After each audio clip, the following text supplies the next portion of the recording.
Hello, this is Derek with Hemet Unified, and today I want to show you how to register as a student for the Hemet Unified STEM Expo. So we are using a platform called zFairs this year to house all of our materials and paperwork. So you'll be given a link, and we actually have two fairs going on. So notice that it says HUSD STEM Expo grades K through 5. Make sure that you are on the right fair. We also have a senior division fair for grades 6 through 12 that has its own link, and I'll be making a video for that. So you'll want to make sure that you're on the right fair for your age range. And then you'll see this registration form. You'll also see these buttons here to register using Google or Facebook or Windows Live. Even though our Hemet accounts are associated with Google accounts, don't push those buttons. That single sign-on isn't really working correctly, so we'll register through the form. So I'll just fill in my information, my first name and last name, and as well as my email. Notice that I am using a Hemet email address. For the K-5 fair, you actually don't have to. Our students do have email addresses, but we understand that, especially for the younger students, our kindergartners and first graders, they might not be accustomed to checking their email for updates and things like that. So it might make more sense to use a parent's email address. So fill in the appropriate email where you'd like to receive updates on your paperwork and things like that. And then I'm going to select I'm not a robot. Make sure that you give it a little second to give you that green check. You saw that blue circle and then the green check. If you try to push next while it's still verifying, while it's doing that blue circle, it won't actually confirm that you are not a robot. So make sure that you get that green check and then push next. So now I've got some options. Obviously, I'm going to register as a student. And it filled in my first and last name based on the information that I submitted. So let me submit some parents' information. So I'm going to give my parents' first name and their last name, and then a phone number, parent email address,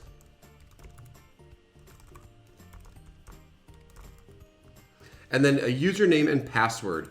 So this username is kind of auto-generated for you. You can keep that if you'd like, or you can, kind of edit it if you'd want to add numbers or anything like that.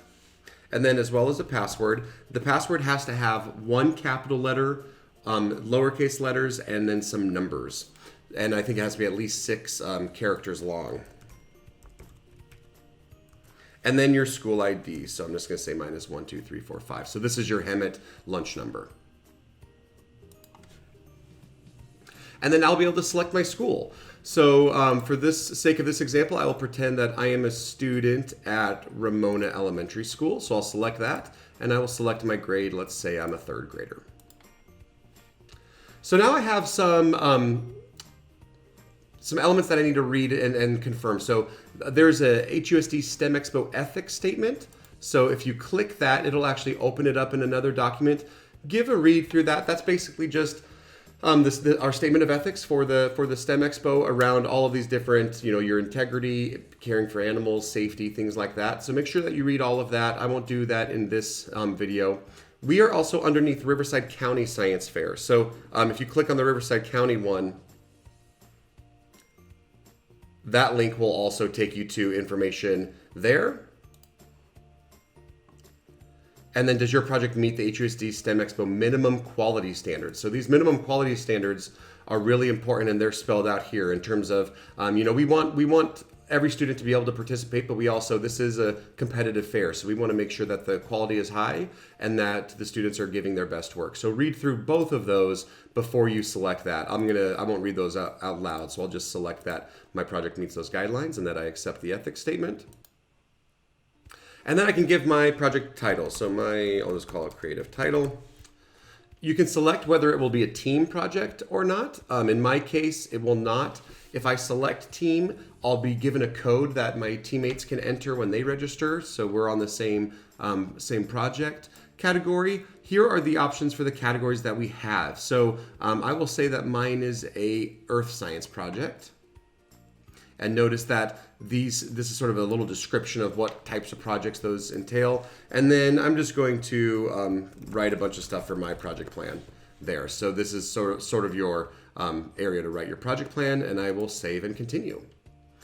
Now I'm just going to confirm that everything looks okay. Remember my username, my password. It'll actually show you your password this time. Remember, like I said, it has to have one capital letter and then some numbers, and then your project information over here and whether or not it was a team project. Notice I can't actually, if I'm clicking here, I can't edit it. If you need to make any changes, click the edit button, but I'm going to say my information is correct.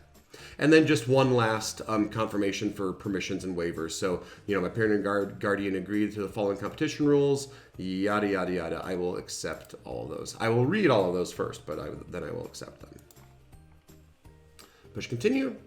And there we go. So now I have a project ID. This is subject to change. So you might find that later in the fair, as we get closer to actual judging, we might do some reorganizing of the numbers, so that may change, but it's there, so you have it now. I just got an email that my account was created, as well as my username. So now I'm registered. I'm going to go to the main page, and this is the student's main page. Notice that I don't have anything here. I will not save that password right now. I don't have anything here right now. On the general page, this is where you can find general information about the fair. We will update this kind of throughout the fair, so make sure that you're checking your general tab often for updates. Right now, it just sort of has our Flair flyers with some important dates and some QR codes as well. The student's main page is just for your students. So I'm going to actually come up here to the paperwork tab. So on the paperwork, these are the files that I need to submit. So there is a project abstract and then different forms that I might need. So if I click into here, I'll be able to actually upload that file. So find it on my computer as a PDF and then upload it and then push OK. And so this is for K-5, this is where students will be submitting paperwork. For the 6-12, we'll be making a separate video because that process looks a little bit different. But for K-5, you'll actually submit just like scanned PDFs of the actual paperwork. So hope this video was helpful and can't wait to see your projects and what you come up with.